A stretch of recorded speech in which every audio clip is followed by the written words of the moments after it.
আজ আমরা বাসায় ট্রাই করেছিলাম এই ভুট্টা ফ্রাই। আর যে মানুষটা এসব কখনো খায় না সেও খেয়ে বলেছিল ভালো হয়েছে। তো হ্যালো এভরিওয়ান, কি অবস্থা সবার? Welcome to my page Tisha's blog. তো এখানে শুরুতেই দেখতে পাচ্ছেন আমি একটা ভুট্টা নিয়ে নিয়েছি। আর ভুট্টার মধ্যে যে টুকটুক করে খরগোশের খাওয়ার চিহ্নগুলো দেখতে পাচ্ছেন না, ওইগুলো আমি খরগোশটাই খেয়ে ফেলেছি। তো যাই হোক, এটা এখন আমি পোড়াতে দিয়ে দিব। তো শুরুতে এমনিতেই চুলার উপরে দিয়ে দিয়েছি, কিন্তু পরে মনে হয়েছে যে একটা স্ট্যান্ড দিলে ভালো হয়। তো কিছুক্ষণ পোড়ানোর পরে মনে হলো যে আরে ধুর, এটা দিয়ে তো একদমই পোড়ানো হচ্ছে না, এমনিতে দিলেই অনেক ভালো হতো। তো যে ভাবনা সেই কাজ, স্ট্যান্ডটাকে সরিয়ে এমনিতে পোড়াতে দিয়ে দিলাম। আর এই দেখুন কি সুন্দর পোড়ানো হচ্ছে, কালারটা যা এসেছে না, দেখেই তো আমার মনে লাড্ডু ফুটছিল। আর এইসব লাড্ডু ফাড্ডু বাদ দিয়ে একটু ভুট্টার দিকে মন দিই। আচ্ছা আচ্ছা, আপনাদেরকে তো একটা জিনিস বলতেই ভুলে গেছি, এটা কিন্তু পোড়ানোর আগে একটু সিদ্ধ করে নিলে ভালো হয়। এই সিদ্ধ করার ফলে ভিতরে খুব ভালোভাবে সিদ্ধ হবে, আর পোড়ানোর ফলে উপরে খুব স্মোকি একটা ভালো ফ্লেভার আসবে। আর এটাই আমার সেকেন্ড বার ভুট্টা পুড়িয়ে খাওয়া।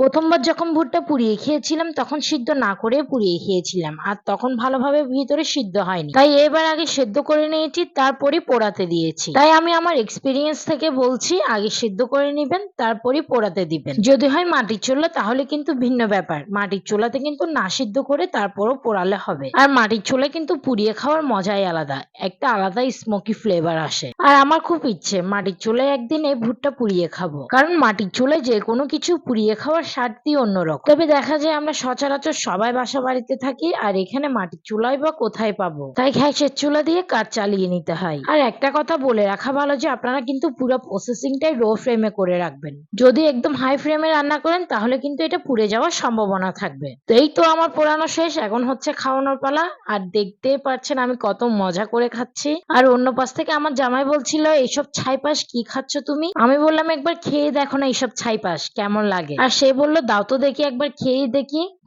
খুব মজা হয়েছে। এরপর আমি বললাম হয়েছে আর খেতে হবে না, দিয়ে দাও আমাকে। কিন্তু ও মা, সে তো খেয়ে যাচ্ছে দিচ্ছেই না আমাকে। এই তো তার থেকে জোর করে নিয়ে আবার খাওয়া শুরু করে দিলাম। আসলে জিনিসটা দেখতে যেমন লোভনীয় লাগছে, খেতেও কিন্তু খুবই ভালো লাগছে। আর আপনারা বাসায় একবার হলেও ট্রাই করে দেখবেন, খুবই ভালো খেতে হয়। তো সবাইকে টাটা।